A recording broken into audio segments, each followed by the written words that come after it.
Welcome to episode 53 of Fizzy's Wacky World of Wrestling. Still with its off-centered introductory avatar cut screen here. I'll fix that in editing, I guess, if I get to it. Hi, folks. Welcome to another edition of Fizzy's Wacky World of Wrestling. My name is William Fitzpatrick, and it is yet another evening edition of the show where we are going to be talking about the world of professional wrestling. It is 1:38 a.m. in the morning as I am recording this, and I'll be going at least for probably about an hour, which is the usual time I've had for the last couple of Wacky World of Wrestlings that I've done so far. So, you know how I've said beforehand that a lot of things can oftentimes change very quickly in the world of professional wrestling? Sometimes. Some days they don't. Some days they stay the same, like, WWE being satanically evil. Again, that's not surprising.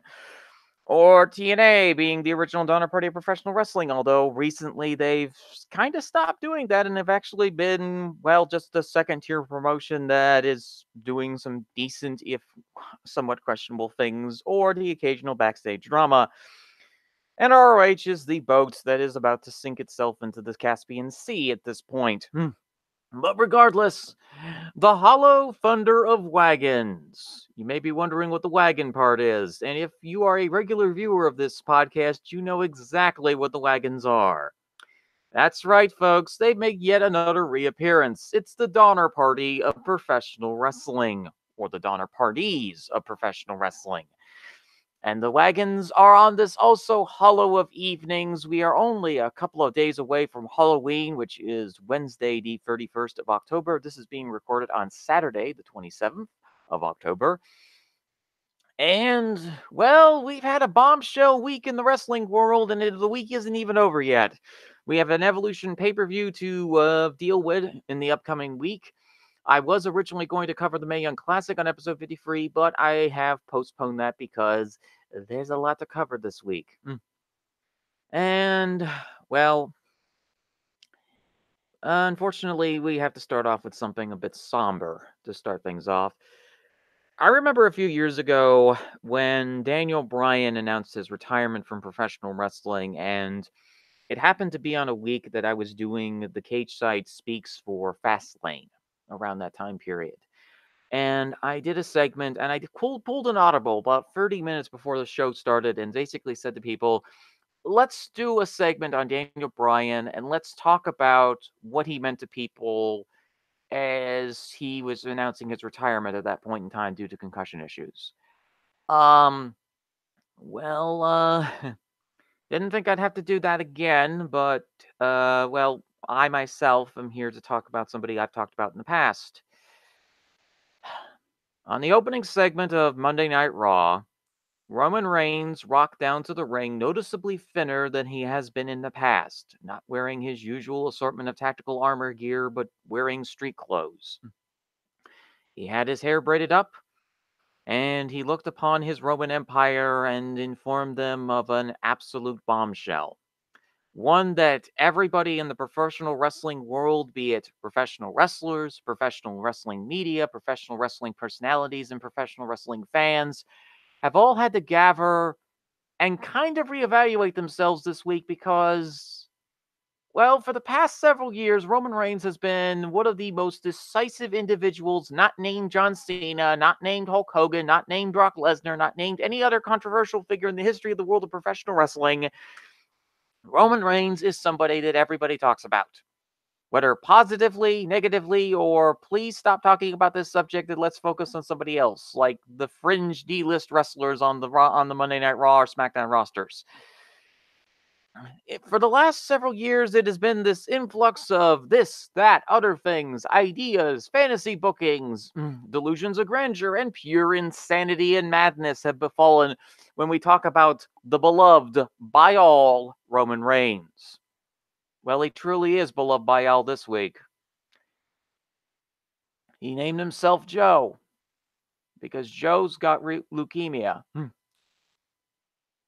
Now, I'm going to separate Roman and Joe here for a second. Joe had leukemia 10 years ago. Joe Anawai had leukemia 10, 11 years ago. He beat that disease the first time around. His disease was in remission for 10 years. It's back. And Joe has to step away from being Roman Reigns for the foreseeable future. And Joe drops the Universal Championship, the Beef Jerky Championship of Champions, in the center of the ring. And Joe leaves us in the professional wrestling world to go recover and fight his battle against leukemia for the second time. Joe Anoa'i is, like many members of the Anoa'i wrestling family, a tough, courageous fighter.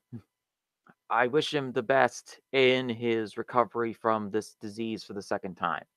And before anybody starts shouting at me in the comment section to say the word F cancer or something like that, look, it's a disease. It's unfortunate that he has it. But if you swear at this disease, it only makes it stronger. I'm not going to do that. What I'm instead going to do is I'm going to wish him the best in his recovery and wish him the best in what he's doing in his life. Because here's the thing, folks. I know Roman Reigns wants to return to the ring. He said it in his promo. I know that Joe wants to return to the ring as Roman Reigns. I would take 3 years off, personally. I would do the Daniel Bryan thing, and I would take several years off at this point. WWE is in a situation where they justifiably understand that they are in absolutely no rush to bring Roman back in this situation. Well, I mean, this definitely answers a lot of questions that wrestling fans had over the years about the Roman Reigns push, which was one of the most contentious subject matters of the past several years. And this answers a lot of other questions as well as to why WWE was doing certain things. I realized very early on in this whole discussion. Now, let's step away from Joe Anoa'i, the person, and move back to Roman Reigns, the character, because Joe's got a heck of a fight in his hands here. He's battling leukemia for the second time. So now we're going to talk about his character, Roman Reigns, because what I'm going to do in this particular episode is I'm going to separate Joe Anoa'i, the person who's courageously fighting a horrible disease, and Roman Reigns, the one who's beloved by all, and when he returns to the ring, whether it be special appearances or whatnot, there's been a lot of implications, and there's been a lot of very different things that have happened over the past week or so that have changed the landscape of WWE. Some may say for better, some may say for worse. Let's talk about those. As Roman left the ring, his comrades in arms, Seth Rollins, who was visibly in tears, and Dean Ambrose in a state of shock. In fact, the majority of the wrestling roster was in shock because this is the first they had heard of it. Roman was not public. Joe was not public about his disease. He was not public about this sort of thing, which again, completely justified. Medical records are protected under state law, after all. In fact, I harp on people whenever they start talking about their diagnoses and saying, I appreciate that you're disclosing this, but it really isn't a good idea because, again, that's private information. Roman kept his first battle with leukemia private. And WWE kept it private because they had his records, medical records, okay? His medical diagnosis is on there. And they knew that there was a strong possibility that this disease may return. So Roman fought a very private battle, and he decided to go forward until he was ready to go forward with it. He relinquishes the Universal Championship. It will now be fought by Brock Lesnar and Braun Strowman at the now confirmed Crown Jewel event, which in itself is a hotbed of controversy and other issues that add to the already massive amount of issues this week in the world of wrestling for WWE in particular. And first, let's talk about the obvious problem, or the obvious thing that's happened. They have just lost a massive foundation block. I know people will whine and complain and say that Roman Reigns, the wrestler, not the person, was a person who was not fit for the main event scene, was this or that or the other thing. I was like, dudes, and dudettes. Roman was the most consistent performer on that roster, year in and year out. And I say this as somebody who had some issues with Roman's ability in ring at times. He was good in ring, solid. I did not expect world beaters from this guy. I just expected him to do the average 3 to 4 star match. And basically, that's it. A main eventer is not supposed to be flashy. A main eventer is usually supposed to be as boring as all heck, to me at least. To be a Hogan or an Austin or a Rock or, yes, a Cena. I'm not expecting world beater matches from any of those individuals. I'm just expecting, oh, look, this is the person who's the most popular person here. He's the one who's in the main event scene. Okay. Roman's run has always been extremely contentious with a lot of people. And I personally didn't mind it. I was like, okay, he's doing consistent work. He's doing well under WWE's storyline systems and the traditions of writing and pro wrestling, which again is the kind of thing that you see and you hear about constantly. And I say, look, WWE's writing has been consistently in the 1970s. That's how they booked. If you look at any old episodes of WWF, Worldwide Wrestling Federation, that Vince Senior ran, they're running the exact same stories that they ran in the 70s that they're running now in 2018. Wrestling is not a I know a lot of people like to go inventive and interpretive with wrestling storylines in ring, but I go, you do realize this is professional wrestling, and you do realize that there is a limited amount of stories that you can tell in ring, out of ring, and whatnot. You can spice it up with a variety of gimmicks and characters, but again, you're going to be running into the same kind of pattern recognition after a while. Even the best bookers run into dead ends sometimes where they have to reuse the same kind of storylines in the context of professional wrestling. So, after that somewhat longer than average diatribe, what do they lose? Well, they lose a superb performer in Roman Reigns, obviously, who's probably going to be on the shelf for at least 2 years, if not longer. And it all depends on what they do about this condition. How aggressive is it? How bad is Joe's leukemia? And how are they going to move forward from this? I know everybody's saying, well, WWE needs a top guy. WWE needs this. Can we stop with the top guy, top gal talk? Because here's the thing. You want to know why all those top and stop stars did so well in their era? It's because they had a massive supporting cast around them that could actually do well in local regional markets. You win by having the support of the regional market behind you because they have disposable income, important to note, that they have disposable income and that they're interested in coming to a professional wrestling show.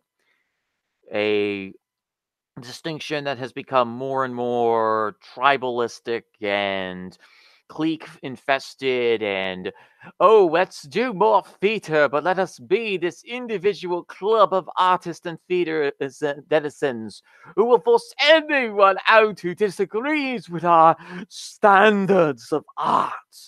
Like I said in last week's episode, you bring the theater people into your mess, guess what happens? You have a sandbag dropped on your head and somebody goes Phantom of the Opera. You want it to be as open as possible. Yes, I understand the possibilities and the problems involved in that side of things, but they paid money for a ticket. And it's their probation officer's responsibility to keep an eye on them. Okay? People have probation officers for a reason. To keep them out of trouble.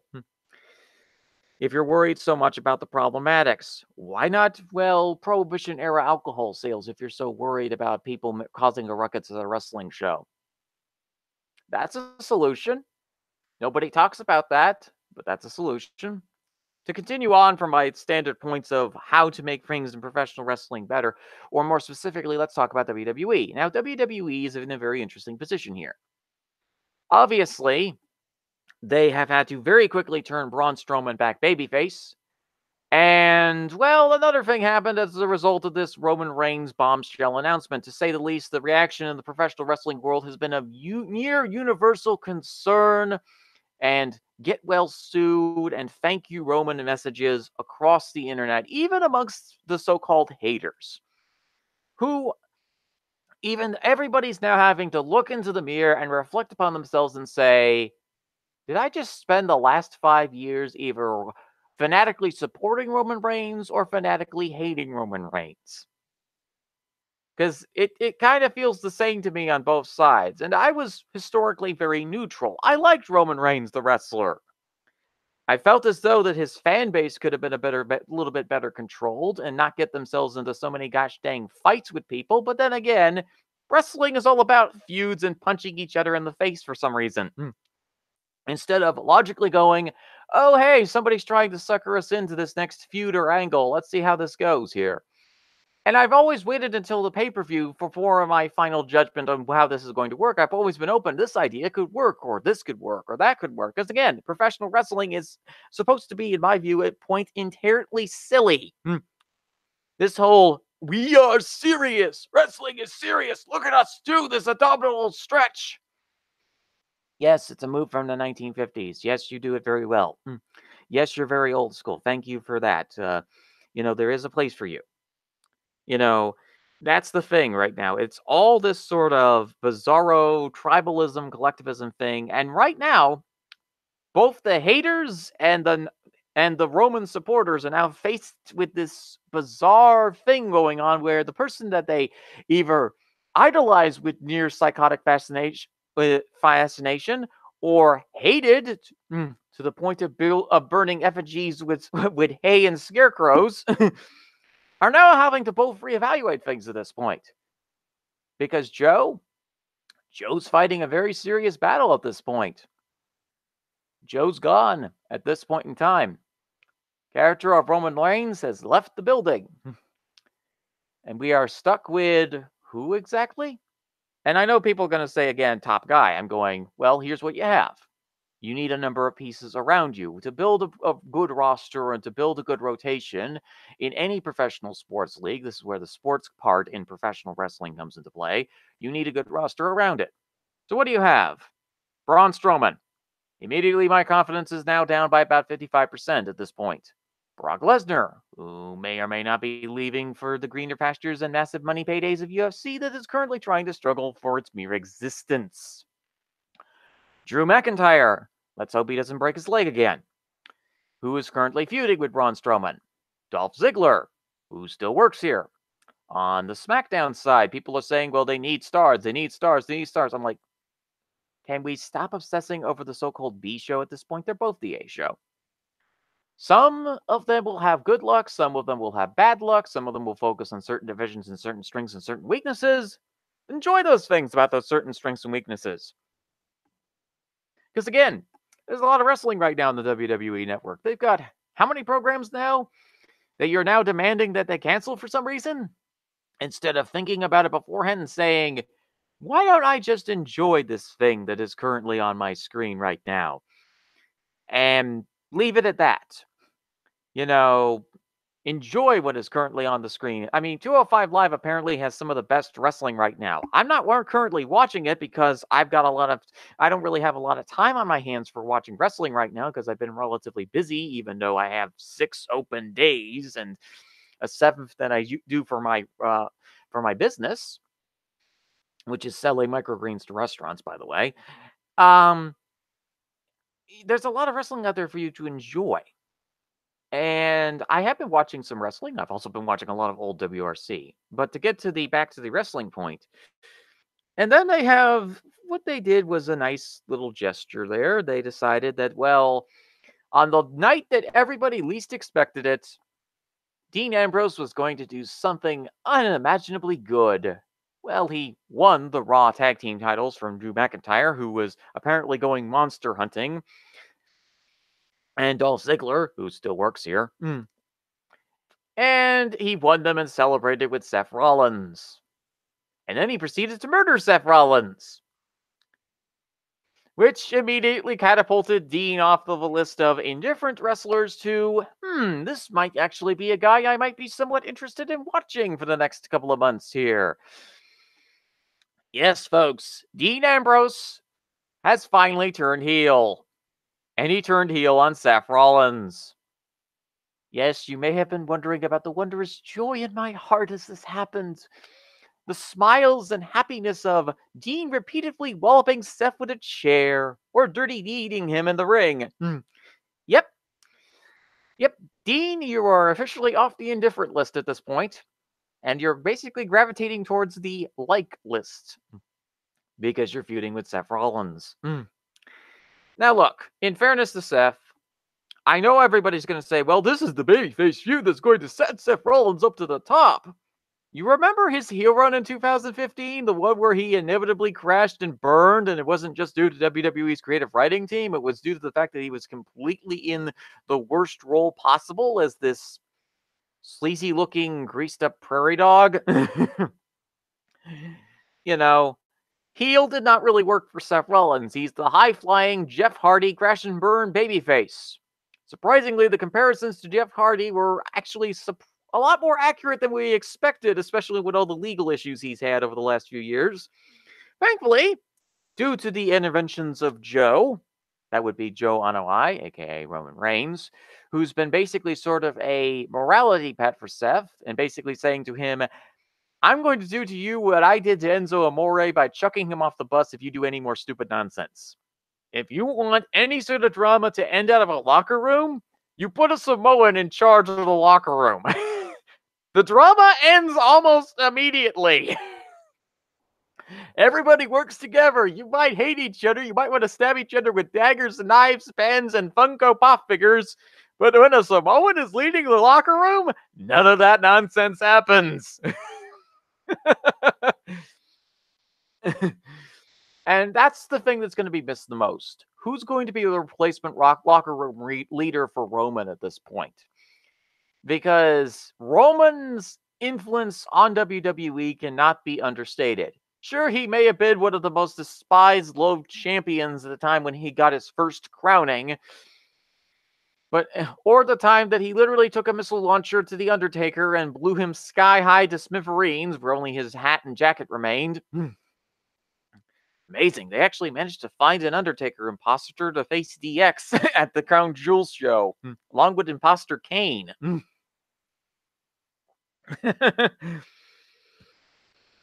But yeah, so anyway, imposters aside, Dean Ambrose is now heel. Seth Rollins is now face.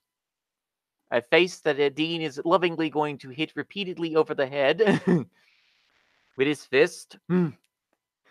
And, well, Braun Strowman now has a mad Scotsman with a claymore who's about to chase him and probably chop off his head. To which the one person who despises Braun Strowman, who regularly watches this broadcast, is about to start screaming and cheering.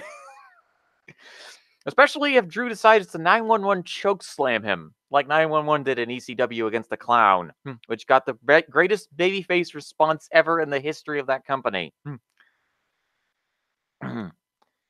Of course, he's got the Undertaker's blessing to be the locker room leader.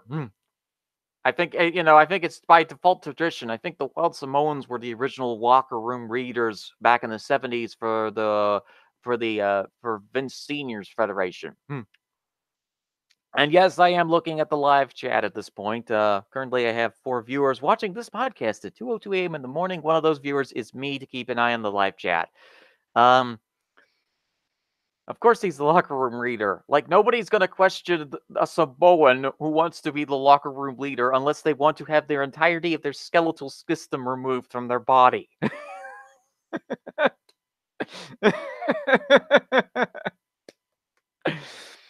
So, yes. So, with Roman gone, we now have Braun Strowman, Drew McIntyre, Dolph Ziggler. Yes, he's technically in the main event scene still. Seth Rollins, Dean Ambrose, and Brock Lesnar, who's kind of sort of here and is probably going to eat his beef jerky championship of champions again. I don't think he wins a crown jewel. I'm just thinking he eats the belt. That's what I'm saying at that point. And they have to commission yet another belt. Again. For a belt that is becoming... I hate to say this. I said this about the IC belt when it was cursed a few years ago. I think the Universal Championship is cursed. That red, satanic, demon-looking belt that looks like beef jerky is cursed because the first person who got the belt was Finn Balor. And Balor got hurt. And again, it was an accident in that situation, but he had to relinquish the belt. And then the Universal Championship ended up. Well, who was the next person in line? I think it was either Seth or Roman. I think it was Seth. Yes, then we had Seth and his disastrous. That is true. Not only that, he leads by example. Mm. Oh, I know. It's like. Of course, he leads by example, Taker. I mean, he literally chucked Enzo Amore out of a bus. I think. I think there's no more ability to lead more by example than Roman Reigns literally chucking somebody, especially Roadkill Hair, out of a bus in Germany.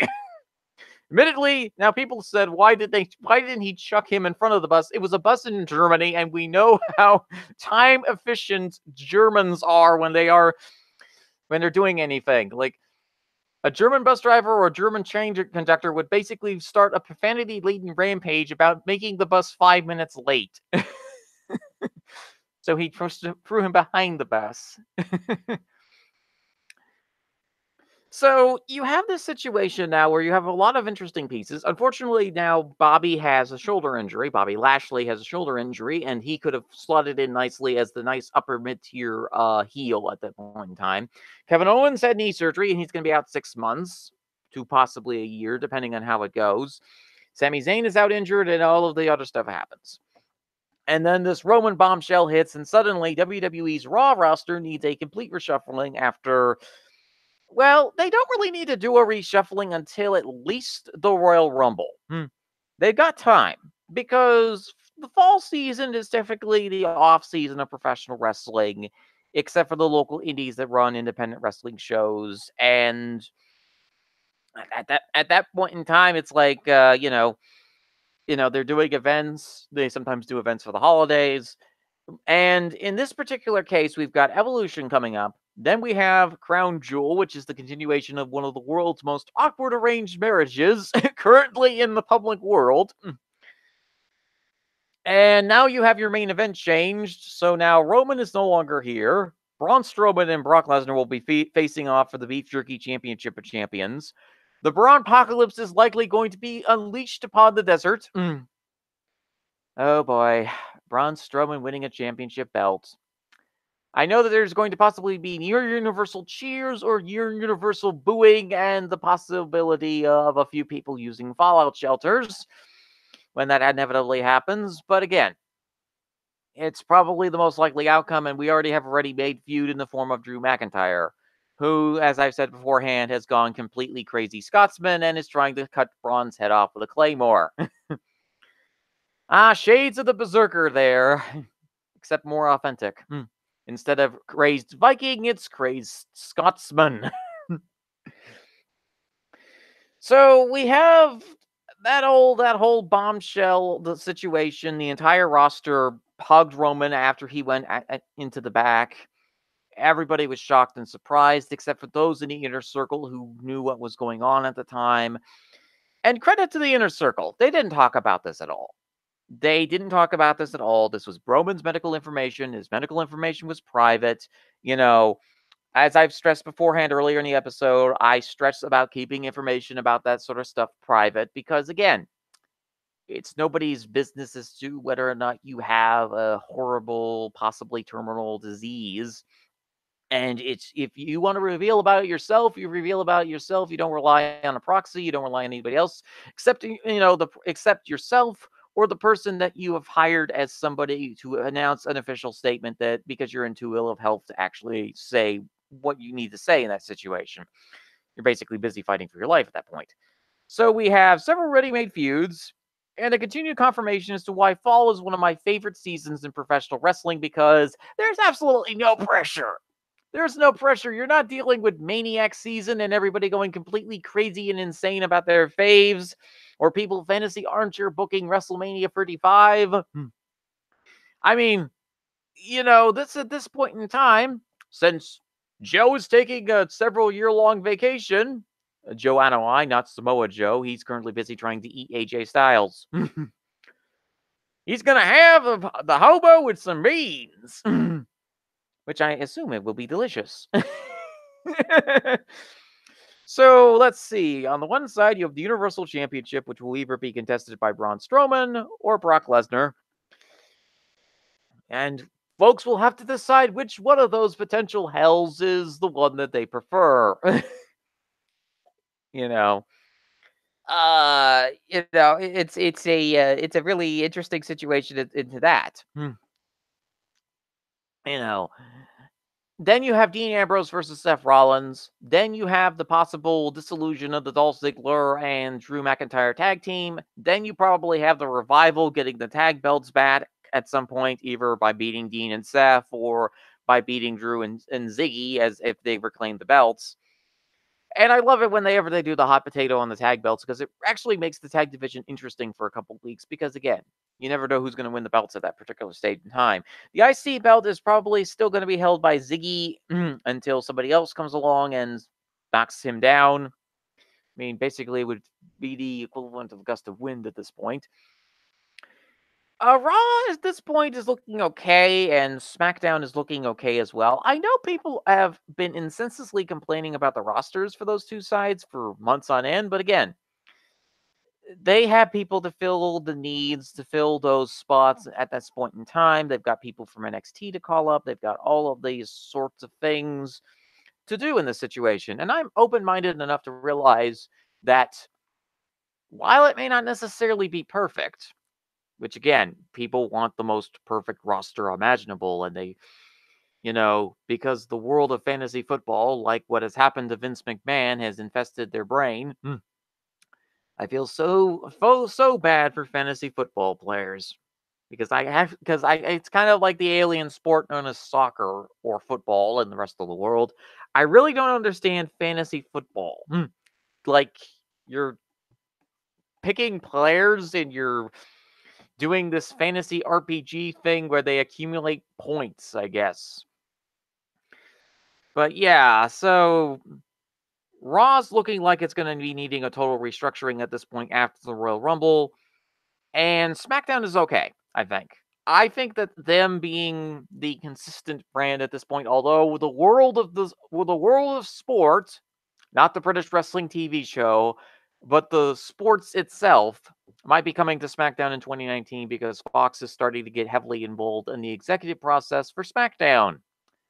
This can only end wonderfully, I say, happily with sarcasm in my voice.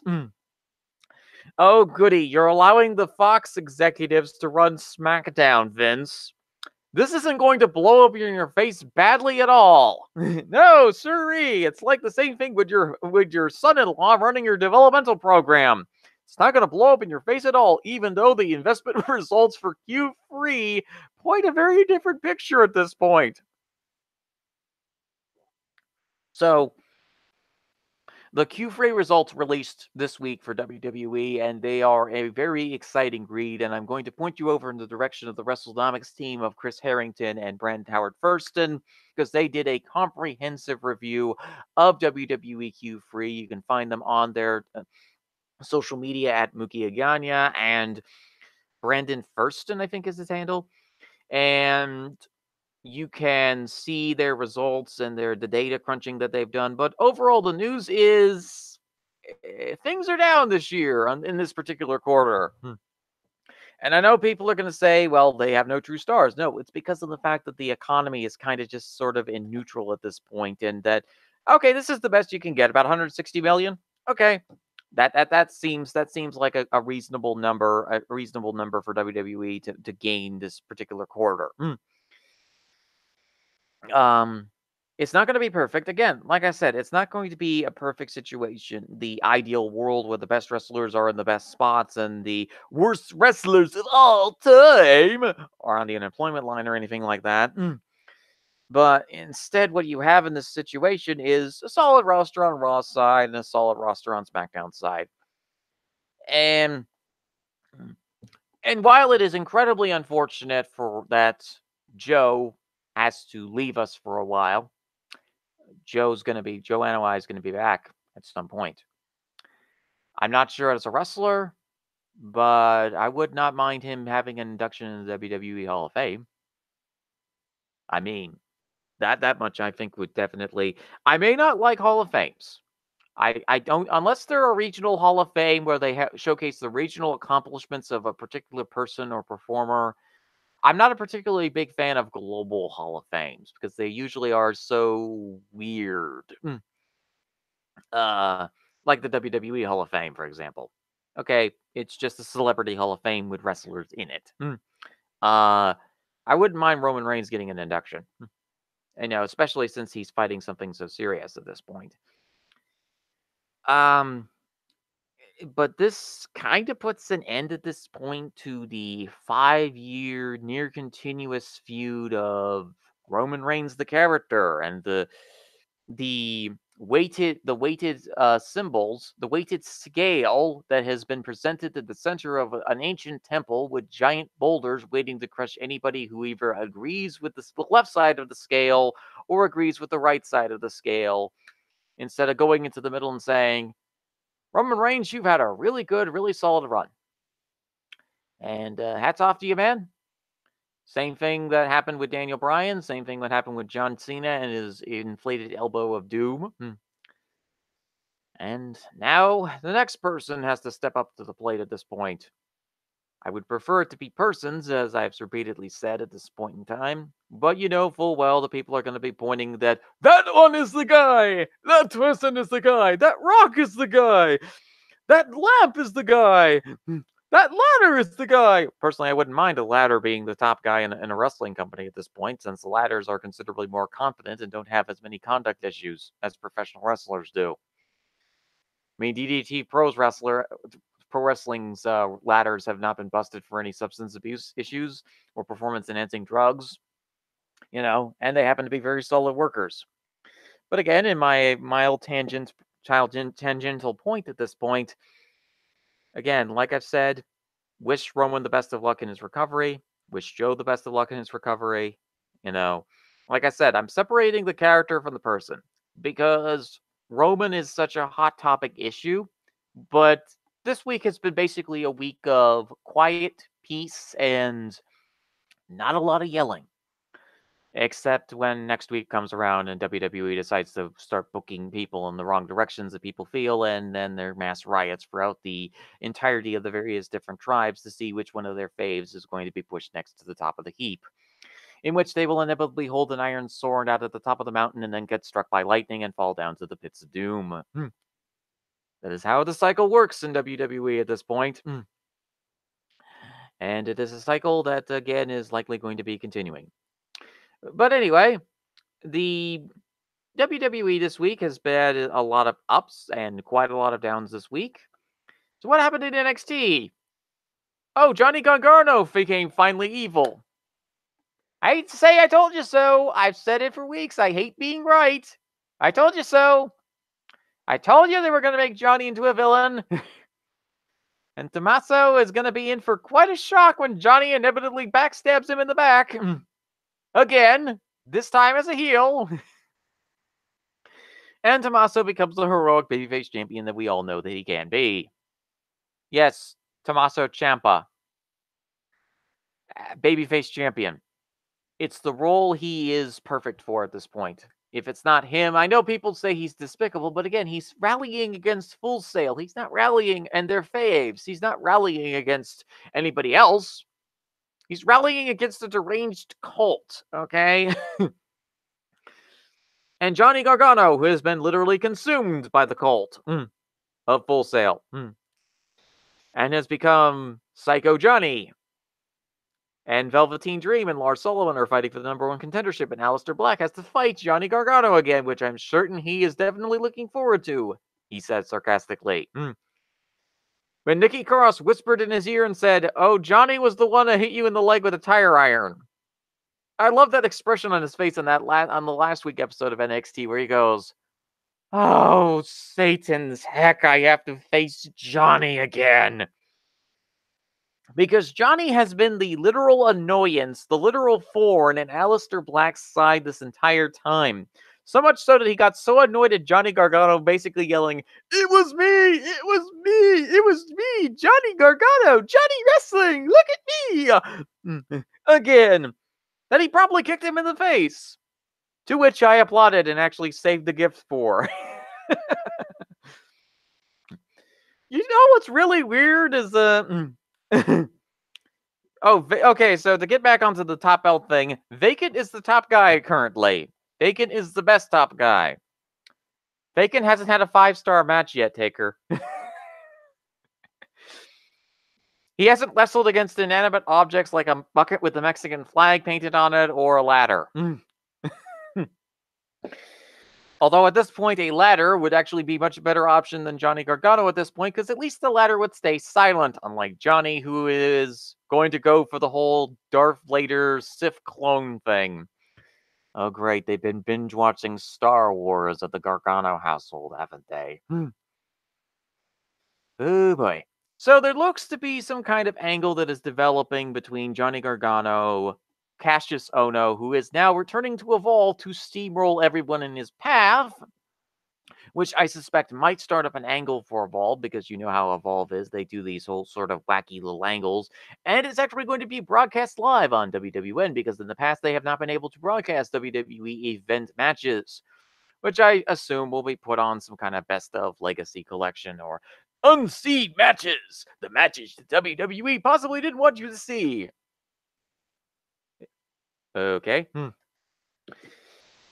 I mean, for me personally, it's like, so you have Mustafa Ali and you have Cassius Ohno competing in Evolve at this point.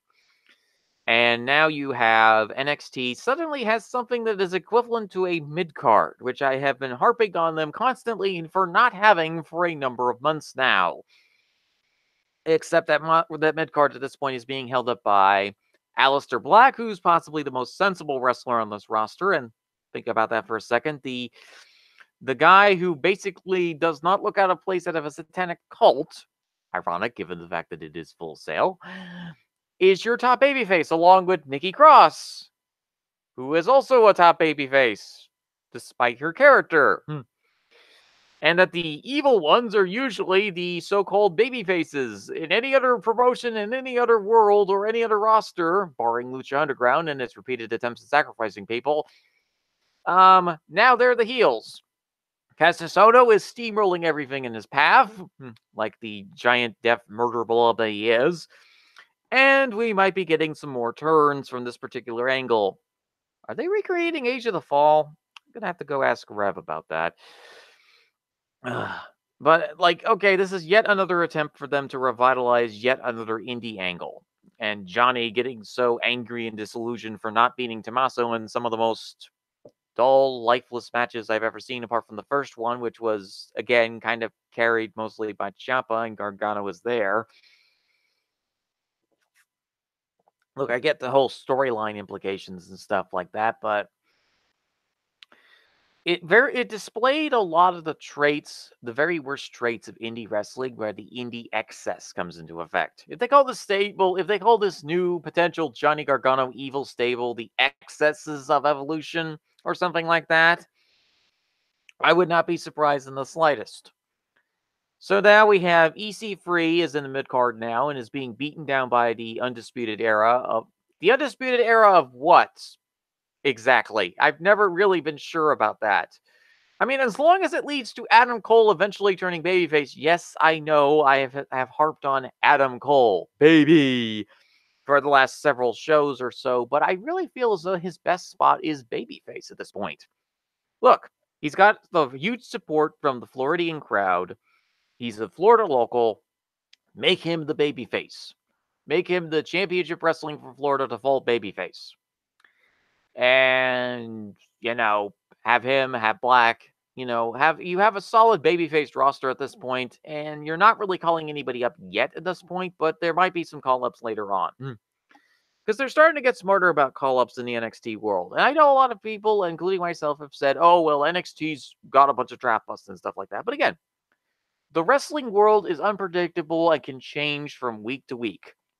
One thing that looks completely hot one week then slide, crash, and inevitably burn and burst into a pile of flames the next week.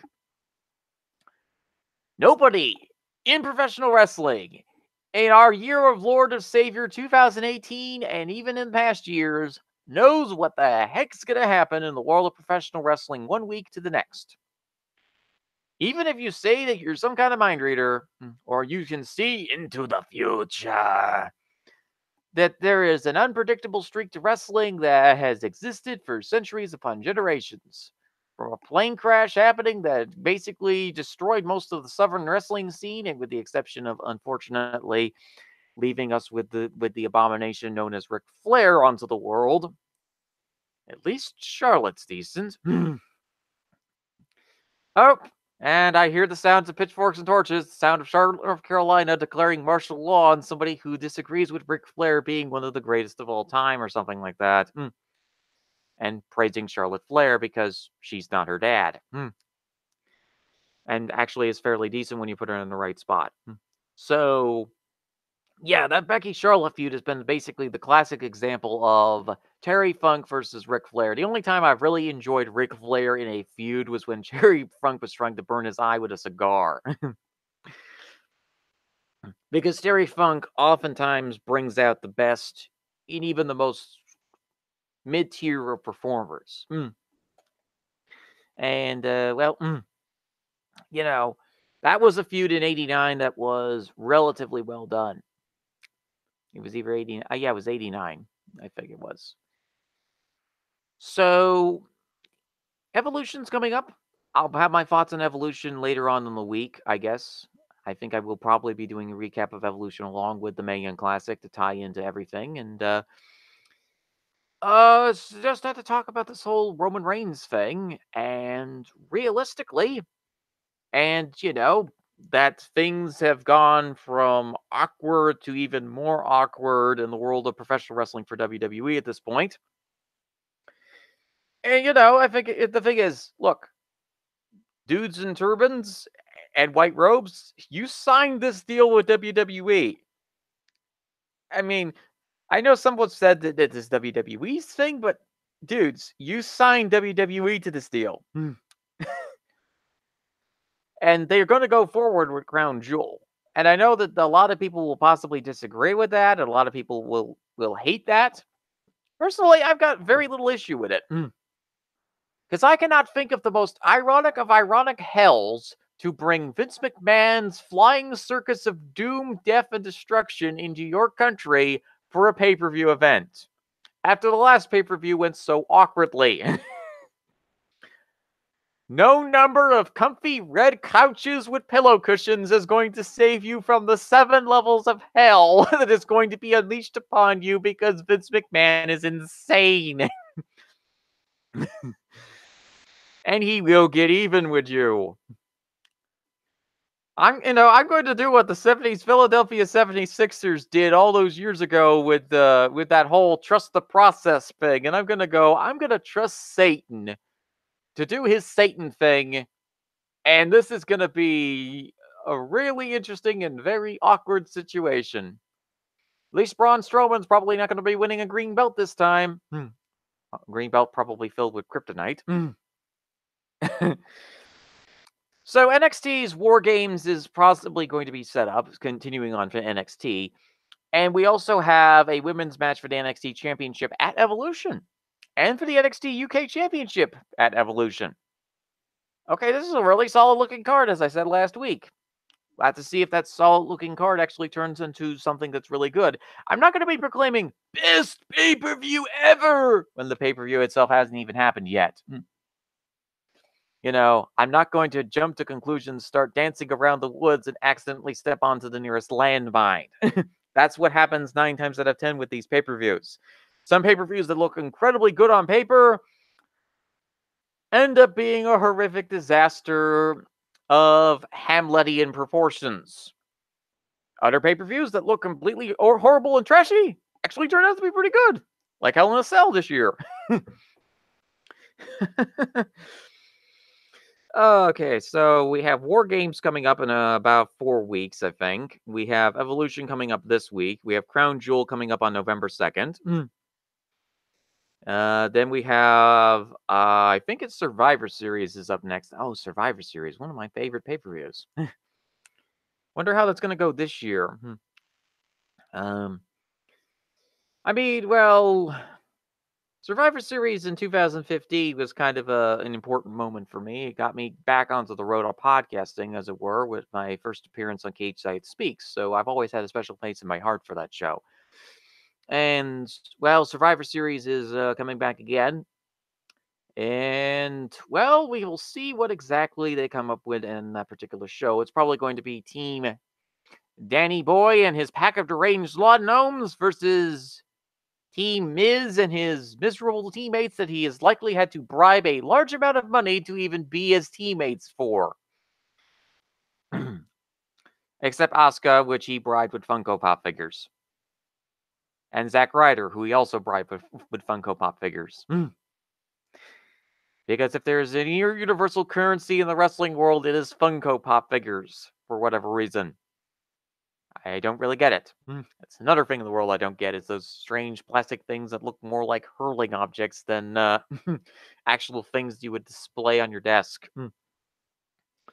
He says, holding a travel guidebook from 1993 for Guide to Northeastern Arizona and the Hoyle's Rules of Games.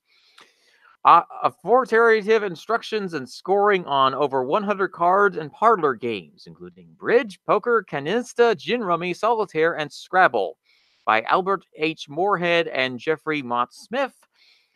No, I'm not sure if anything involving Triple H's The Rules of the Game is in this book or not.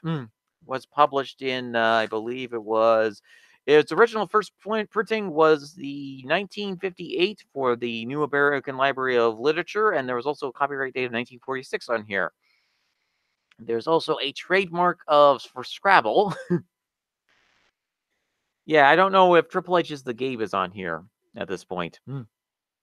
Let's see. Crazy Jacks. Oh, golf. No, I don't see The Game on here yet.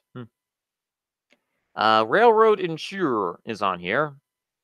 And let's see that. Let's see. Progressive Bridge. Let's see here. We have Lowball. We have Crisscross. We have the Napoleon Complex. The State of Michigan, for whatever reason. Liar Dice. Kind of fits professional wrestling. Let's see here. Joker Canista.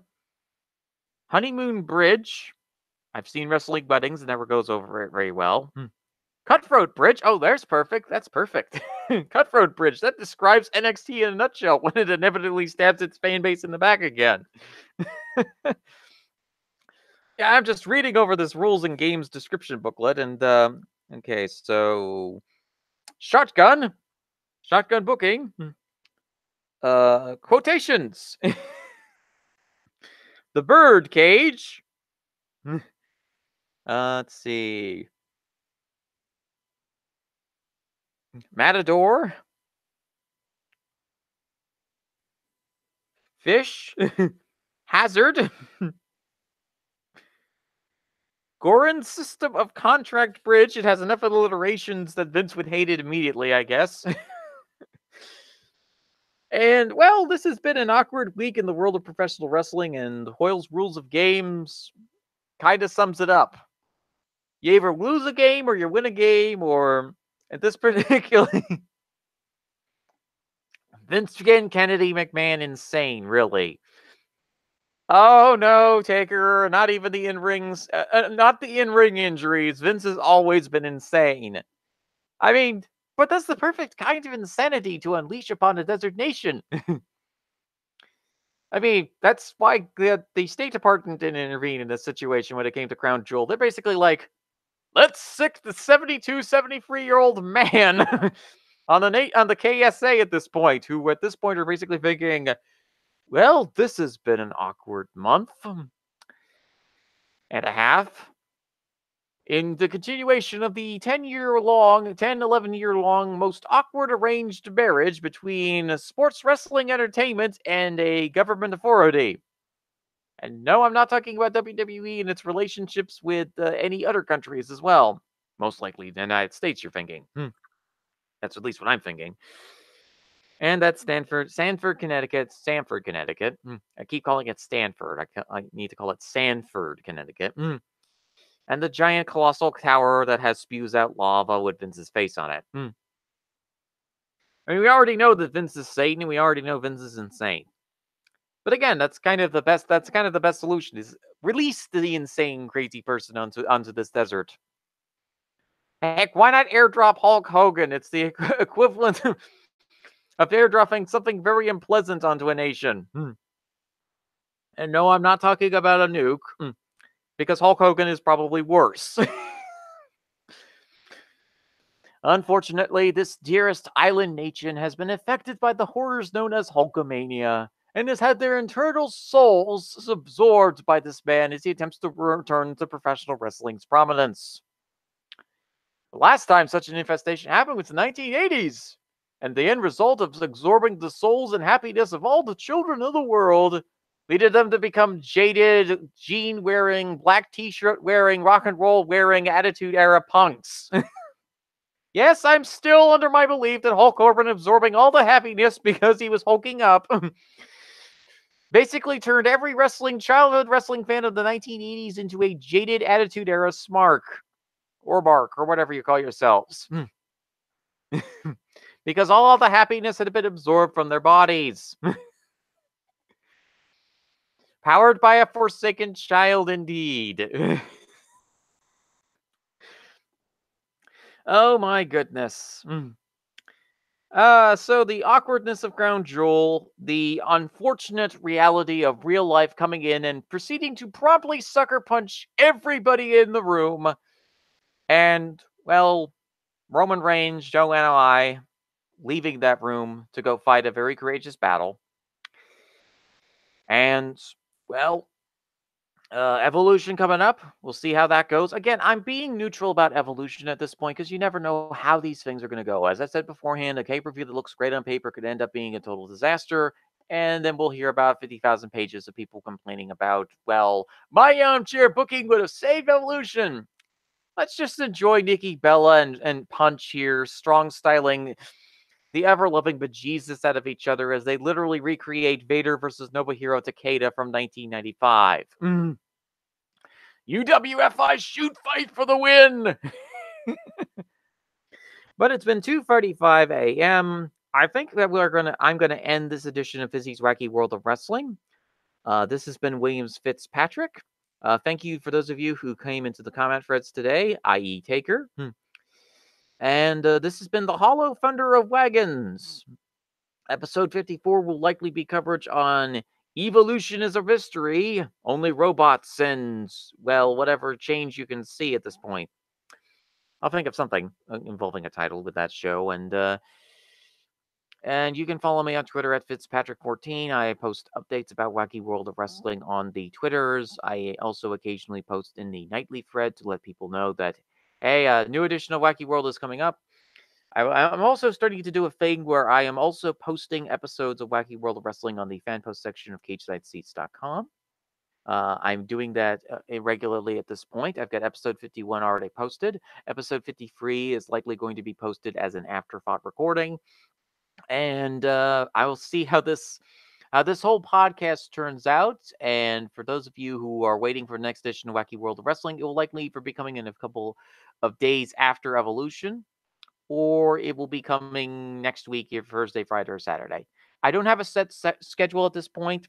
These solo podcasts have been incredibly fun to do as I continue to tweak and mess around with what I'm doing on this particular podcast. And I'll see you for the next edition of this podcast, folks. It's 2:37 a.m. in the morning. And anyway, this has been a very interesting, turmoil-fueled week in the world of wrestling overall, as far as my final thought is concerned.